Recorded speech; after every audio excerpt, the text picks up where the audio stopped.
LATAM Airlines hosted a training workshop in Delhi and Mumbai. We've been, working in the Indian market for over a decade, I would say, so far. Numbers have been increasing during the last 10 years, and so the pace is good. Compound during the last 2 years has been around 10%. We have some routes in mind that will for sure help Indian passengers to have a smoother journey to South America. The base is increasing. We still think that there is a double-digit growth opportunity year after year. LATAM Airlines offers the ultimate connections, right starting from the north of Colombia right down to the tip of Chile and Argentina.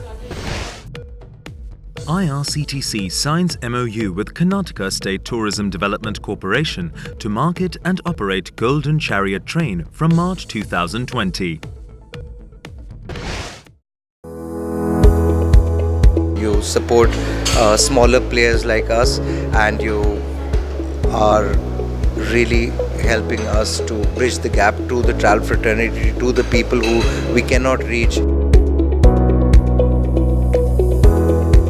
You're a great source of information and a great source of partnership. Thank you so much.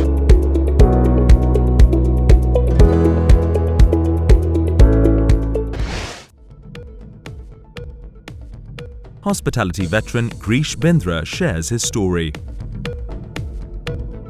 I started working as a waiter way back in college, and my parents did not know that I was actually working in the hotel. I walked into the hotel and got a job, and I started with the Taj way back in '79. I had still not finished my graduation that time, and just carried on from there, and then did my management.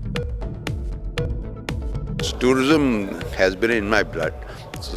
So I did that for 10 years and then came back in '95 as the director of sales of Hyatt Regency. Worked in hotels till about 84, 85, and then started whitewater rafting. That's another big milestone, because when we started that, the first year we did about 300 heads, and 10 years later when I left, I'd done 10,000 people.